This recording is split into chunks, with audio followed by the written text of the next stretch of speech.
everyone, and welcome to Privacy Now. I'm Mike Fibus. As most of you know, online privacy isn't my only passion. I'm also a big believer in the power of wearables to make us healthier. They have the potential to keep us and our doctors better informed, to help exact behavior change, and also to play a role in early detection. But what if all the data our wearables were collecting for that good also put our privacy at risk? Would it still be worth it? To talk about this, we're very fortunate to have with us today Dr. Mona Sobhani. Dr. Sobhani is Director of Research and Operations at USC's Center for Body Computing. Mona, thank you so much for joining me. Absolutely, it's a pleasure to be here. Yes, I'm looking forward to dig in, but before we do, tell us about the Center for Body Computing. How did it get started, and what are you doing? Sure. So the Center for Body Computing is a digital health research and innovation center at USC. It was founded by my boss, who's the executive director, Leslie Saxon. She's a cardiologist, and she got interested. The center's actually been around for 13 years. So although digital health has really taken off in the last few years, she was really ahead of the curve by founding the center 13 years ago. She got interested in the field because she was implanting electronic devices in her patients' hearts that became capable of networked wireless transmission. So suddenly she didn't have to be in the same room as her patient to be able to look at data coming from their heart. And that kind of opened her mind to, what a fascinating idea. It doesn't have to be a point visit anymore. I can check up on them anytime I need to. This data that she was able to give to her patients, it also empowered them to kind of own their healthcare more. They became more familiar with their bodies. And so she just noticed that from the doctor perspective and the patient perspective, it was really facilitating healthcare. And so at the center, we do clinical research studies. Lately, we've been focused on using sensors. So it could be any wearable sensor.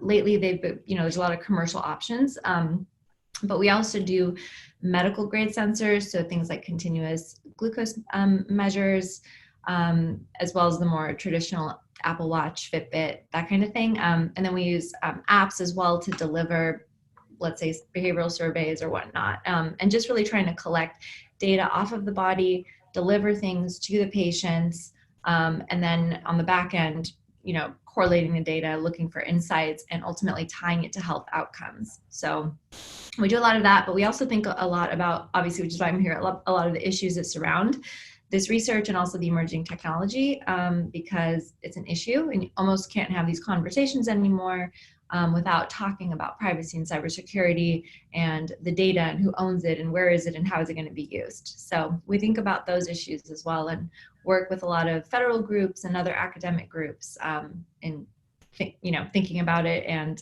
following the evolution of those topics. Oh, okay, so is privacy and security your primary role then? So I overlook everything at the center, really.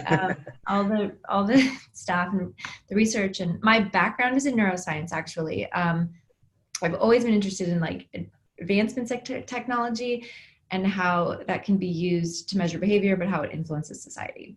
But I overlook everything at the center, the research studies, the partnerships, everything. And then after getting this job and having such a large focus on technology, my interest and focus and really worry became amplified. So. Yeah, so what sort of hazards did you start to become aware of? So the emergence of these devices that people actually like and they wear all the time, even the smartphones, we don't even have to talk about the wearables, just the smartphones, the fact that people use them and it's so integrated into their life, they're not thinking about being monitored, right? They're just living. So from a research perspective or an understanding human behavior perspective, it's a beautiful data set because it's like we finally have so much information about humans that we could start really pulling those insights. And then for digital health wise, you can start tying it to health outcomes. And health is so, we've made a lot of progress, but we still don't know so much, right? We don't know what causes certain disorders and why some people deal with them or heal better than others. It's just a lot of unknown. So the data has potential to really inform health and the understanding of human behavior beautifully. And then, of course, on the flip side of that is, wow, that's a lot of information about people. And historically, the question comes to who has the data, and then what are they going to do with it? And that's really where the concerns come in. If everybody was good-hearted and no entities had any bad motives, I think that it wouldn't really be an issue. You'd be like, who cares about privacy, or who cares if everything's out there? But I think that's just not the world that we live in. So I think that's where the concerns are.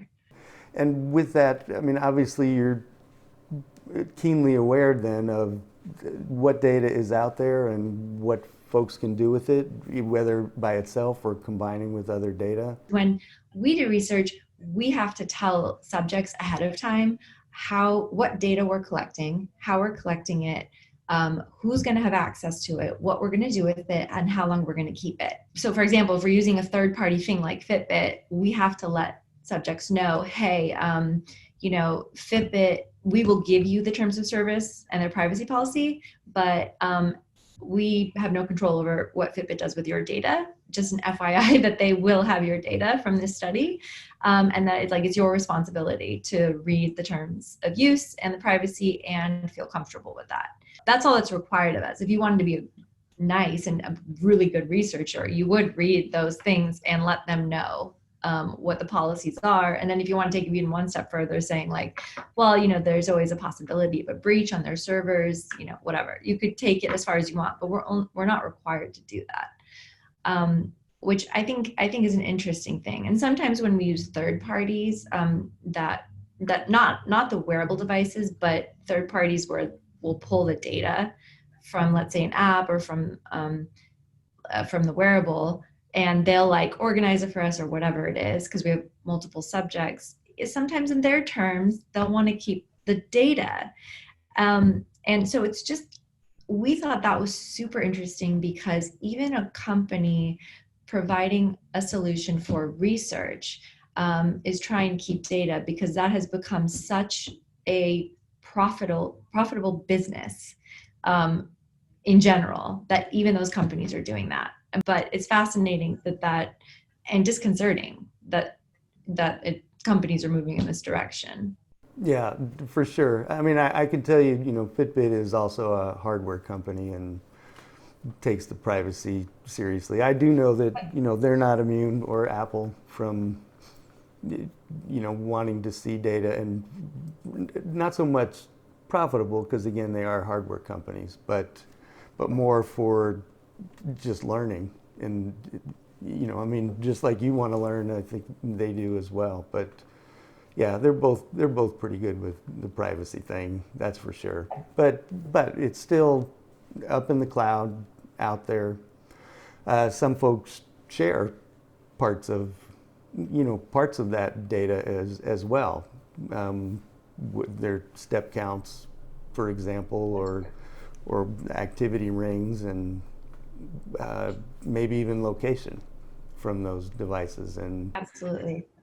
yeah, so I think that's probably where the danger comes in. That's right. I mean, there's a lot of different types of data, and even one type of data continuously is very predictive of behavior and probably health as well. So all the aggregate data together is it's very powerful. So I know there are some movements afoot with regard to throwing this data under the HIPAA umbrella. That's a two-edged sword, I know. It certainly ups the responsibility for consumer devices, but certainly there should be some protections in place. Right. So the way that it currently stands is if you have, so HIPAA is interesting. I'm actually really interested in HIPAA in general, because after I started thinking about this issue, I started just asking my friends if they knew, if you have a wearable, do you consider that health data? And do you think that that's protected by HIPAA? And a lot of them said yes, which, as it turns out, after I read HIPAA very closely, was not true. And I was surprised to learn that HIPAA really only applies to certain types of data, and really to certain types of organizations. So healthcare systems, insurers, things like that. So it doesn't, so if you have a technology company or any company that really doesn't define itself as a healthcare provider, or anything that would fall under HIPAA, then they don't have to abide by HIPAA, even if they have health data. So even if they have heart rate, or blood pressure or diagnosis or your prescription medicine, whatever it is. In the past, normally companies wouldn't have that kind of information. So that's where the recent times come in. We're entering this world where, because of there's these apps that are at the base, they're just technology companies. And if you ask them, they will always say they're technology companies. They're providing an app for you, and it could be to track, some aspect of your health, or track the medicines you're taking, or it could just be the wearables. But they have your health data. They have it, and you're giving it to them, and it's not protected by HIPAA. And some of them may, if they have more of a healthcare focus and they know they want to go in that direction, they start, very few of them, by the way, though, but they'll start with a very strict adherence to HIPAA, or at least HIPAA-like practices. But a lot of the companies actually, who wants to do that? Nobody wants to do that because HIPAA is expensive. And it's, luckily things like Amazon Web Services and probably the Google Cloud as well, are starting. They have, methods of being HIPAA compliant. They lay it out what you need to be that way, but it takes a lot of effort and money and time. And so you can imagine these technology companies, they don't really, if they don't have to do it, why would they? So a lot of them are collecting health data. They don't fall under the regulation of HIPAA, so they don't bother. And so now we have this problem where the medical device companies, or any kind of healthcare company, like, since we're talking about wearables, we can talk about a medical device company, like a Abbott or a Medtronic or whatever, that has a pacemaker, or even a continuous glucose sensor. Those companies are so highly regulated, right? They spend so much money, and they would be fined if any, very high scrutiny.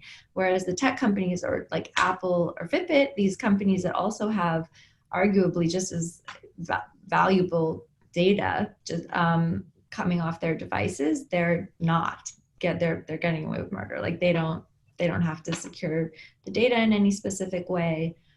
So it's almost like it's just not fair. Business wise, it's definitely not fair for the medical device companies, even that the tech companies, and we work with a lot of them, and you will hear that concern from them. And I think those conversations are starting to be had with regulatory affairs individuals of those companies, with government reps, because it is kind of not fair, and it's a money issue, it's a business issue.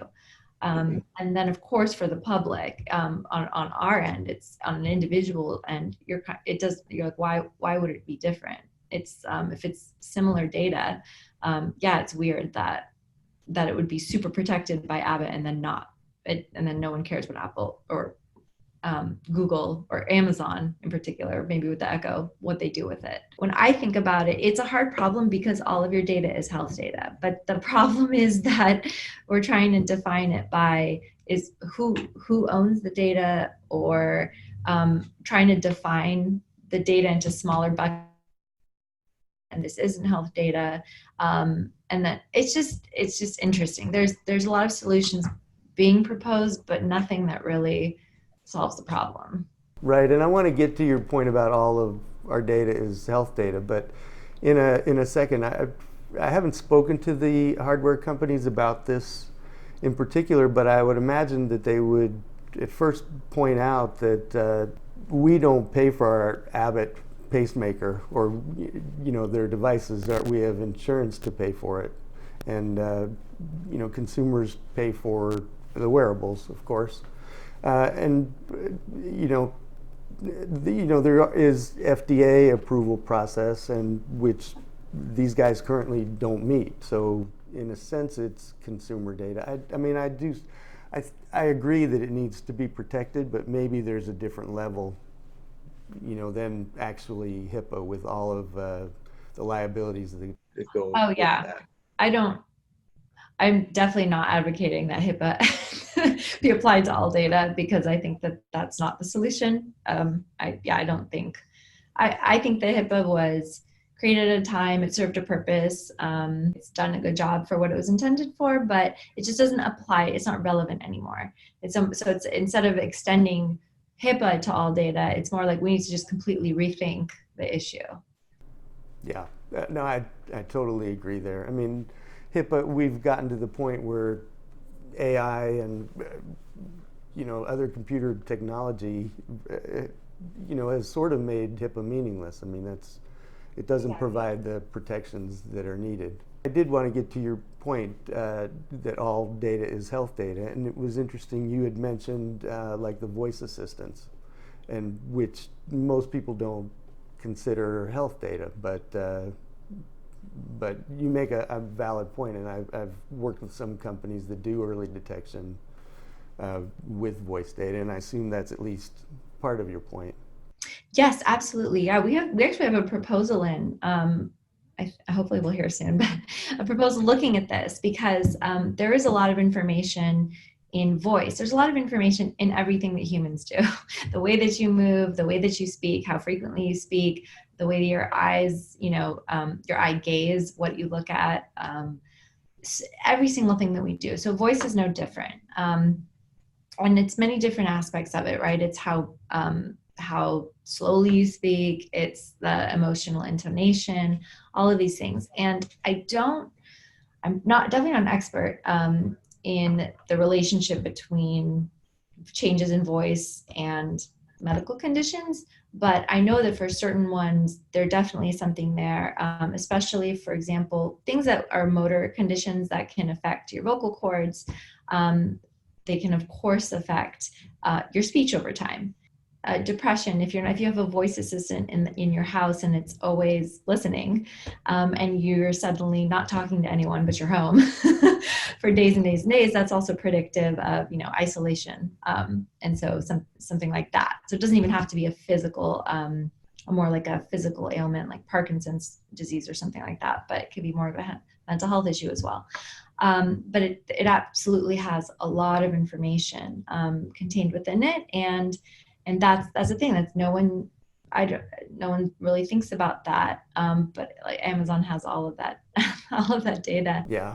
On an earlier episode, I spoke with Mikhail Kozinski. He is a professor at Stanford who studies what AI can glean from our online digital footprint, and he points out this and some other things about the traits that can be pulled from the data that's already out there. And it does beg the question, is it all too late? I mean, he says we're in a post-privacy era. Yeah, I think about that. I mean, I hope not. Whenever we are writing proposals for research, and submitting them, and we're deciding how many subjects to have in a study, let's say, or what data to collect, or any of that, or I hear of government initiatives to do larger research studies, I always laugh a little bit in my head, because I think, I bet that honestly, Google probably has all of this data. Like, they probably have the answer to this research question, and many others already. Obviously, it's not their focus, so they haven't analyzed it, but I feel like a lot of these, smaller research proposals that we all submit and try to, correlate this data set with that data set and find, correlate health outcomes with behaviors. I feel like a lot of that Google, maybe Facebook, probably also Amazon, definitely Google has a lot of that. So Definitely Facebook as well. Facebook as well. Yeah, I think so. You're right. They have, yeah. And that's the funny thing about Facebook, is I think that we got used to thinking of them as just this social media company, and they only have this kind, but it turns out that they have massive amounts of various kinds of data, because of their practices over years that none of us really thought about or were privy to. So it's interesting. I hope the era of privacy is not over, but we do seem to keep moving in the direction of less and less. Even though I'm obsessed with this and think about it all day and read all kinds of depressing things every morning about invasion of privacy and the loss of privacy, I in my day-to-day life don't encounter people being that concerned about it. And even when you read polls of the public, you'll see like you saw a spike post Snowden era, in concerns of privacy. And like lately, there's been a little bit of an uptick just because of maybe the Equifax breach or whatever it is, but it's just the convenience and the way that it's been integrated into our lives, into the fabric of our lives, like every moment of every day of our lives, and also within all of our social networks. It's just hard to escape at this point. So I don't know. I hope it's not over. I hope the era of privacy is not over, but it does seem to just keep moving in the direction away from that. And I don't see enough people concerned about it. So. Yeah, I do see more people concerned about it, but maybe not concerned enough to action, which is ultimately is how much of a difference there is. But yeah, you're right. It's becoming more and more of a rare commodity. Yeah. So Mona, what can't you believe I didn't ask you?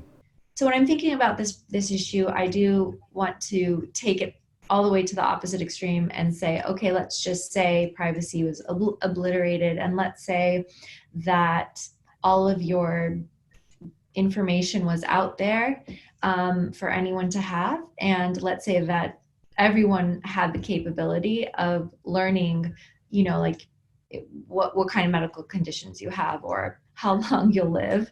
But the question I was thinking was, how can your health data be used against you? Which the most obvious example here is just, an insurance company could have it and deny you health insurance, which in America would be a huge issue for you because there's no other option.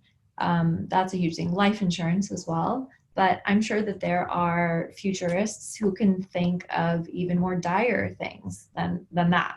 And those are just the current ways that health data could be used against you. But I'm sure that there are more creative ways. And I think that that's something that I think that's one of the reasons also that people have a hard time understanding the issue of losing privacy, because some people are like, I don't care, I'll give my password, I don't care, I have nothing to hide. But that's because you're not thinking 5 steps ahead, right? You're not thinking of what the actual consequences are. But that's something that we have trouble with, and we need storytellers and futurists and creative people to think ahead and kind of like help us understand what that dire future could be, or on the flip side, what a beautiful privacy-free world could be. Exactly. So on that note, thank you very much for your time and your insights, Mona. I really appreciate it. Absolutely. Thank you for having this series. It's very helpful. Sure. And thank you all for joining us. Until next time, bye-bye.